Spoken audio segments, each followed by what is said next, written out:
Hi guys, రాజా సాబ్ 2.0 trailer చూడటం కొంచెం late అయింది. కాకపోతే ట్రైలర్ చూసేటప్పుడు మొన్నే కదా ఇంత లాంగ్ ట్రైలర్ వదిలారు, మళ్ళీ ఇంకో 3 minutes ట్రైలర్ ఏంటి, అసలు ఏం చెయ్యబోతున్నారు అన్న కైండ్ ఆఫ్ కన్ఫ్యూజన్ లో ట్రైలర్ ఓపెన్ చేశాను. కానీ ట్రైలర్ ఎండ్ అయ్యేటప్పటికి మారుతి ఈసారి ఏదో పెద్దగానే ప్లాన్ చేస్తున్నాడు. ఇదేదో హారర్ కామెడీ అనుకుంటాం, కానీ ఈ హారర్ కామెడీలో చాలా ఎమోషన్స్, చాలా యాక్షన్ అండ్ మెయిన్ గా మనం మన రెబల్ స్టార్ నుంచి మనం మిస్ అయిన ఎలిమెంట్స్ అన్నిటినీ మనకి ఈ సినిమాలో మంచిగా పూసగుచ్చినట్టు ఫస్ట్ నుంచి లాస్ట్ వరకు వడ్డించబోతున్నాడు అనేది చాలా క్లియర్ గా అర్థమైపోయింది.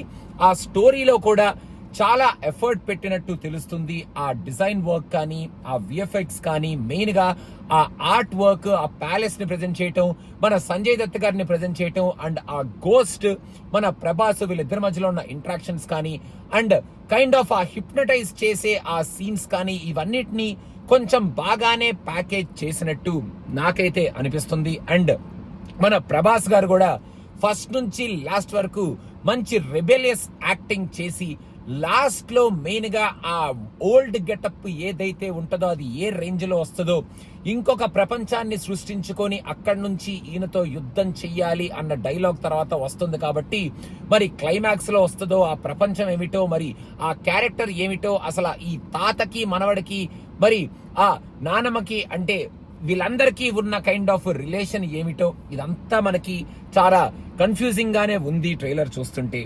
మొత్తానికి మన తమన్ గారు కూడా మంచి ఫెంటాస్టిక్ బీజిఎం తో దద్దరిల్లి మనకి థియేటర్ లో మళ్ళీ ఇంకొకసారి ఆయన మ్యూజిక్ తో మూవీని ఎలివేట్ చేసే కైండ్ ఆఫ్ బ్యాక్గ్రౌండ్ స్కోర్ ఇచ్చారు అనేది చాలా క్లియర్ గా అర్థమైపోయింది.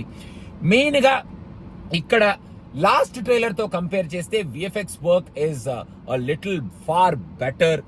కొంచెం ఆ దెయ్యాలు అవి ఆ పోస్టర్స్ లోంచి వచ్చేటప్పుడు అవి కొంచెం ఇంకా థియేటర్ లో చూస్తే ఎలా అనిపిస్తాయో తెలియదు, కానీ ఇప్పటికీ ఇంకా ఏంటి ఇవి ఇలా ఉన్నాయి అనే ఒక చిన్న కైండ్ ఆఫ్ డౌట్ తప్ప మిగతాది అంతా ఆ జయంట్ దెయ్యాన్ని చూపించినప్పుడు కానీ, అంటే ఆ స్ట్రక్చర్ ని, ఆ ఇసుకలోంచి వచ్చే ఆ తుఫాన్ని చూపించినప్పుడు కానీ, అండ్ ఆ మాస్కులు వేసుకొని మన కత్తులు పట్టుకొని ఫైట్ చేసే ఆ యుద్ధాన్ని చూపించినప్పుడు, ఆ ఫైట్ ని చూపించినప్పుడు కానీ, క్రోకడైల్ ఫైట్ లో ఈసారి చాలా క్లారిటీ ఎక్కువగా కనిపించింది లాస్ట్ టైం ట్రైలర్ కన్నా.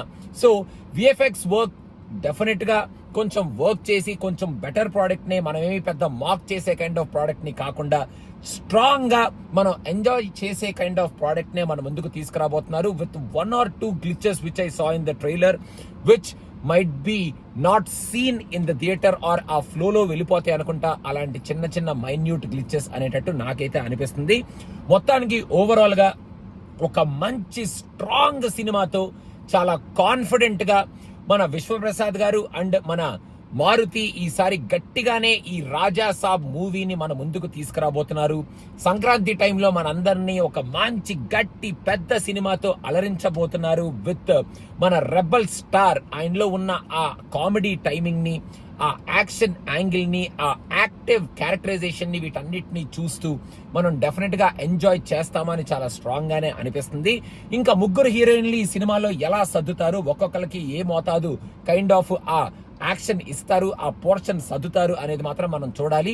సో మొత్తానికి అ వెరీ ఇంట్రెస్టింగ్ కాన్సెప్ట్, కొంచెం డిఫరెంట్ గానే ప్రజెంట్ చేయబోతున్నారు అన్న ఫీలింగ్ అయితే ఈ 2.0 ఇచ్చింది. సో మూవీ ఏ రేంజ్ లో ఉంటది అనేది ఇంకొద్ది రోజుల్లో మనం తెలుసుకుందాం. సో మీకు ఎలా అనిపించింది ఈ ట్రైలర్ రాజా సాబ్ 2.0 అనేది కింద కామెంట్స్ లో మెన్షన్ చేయండి. Don't forget to subscribe to cinema పిచ్చా. More and more videos are coming very soon from today. Thank you so much. Bye bye.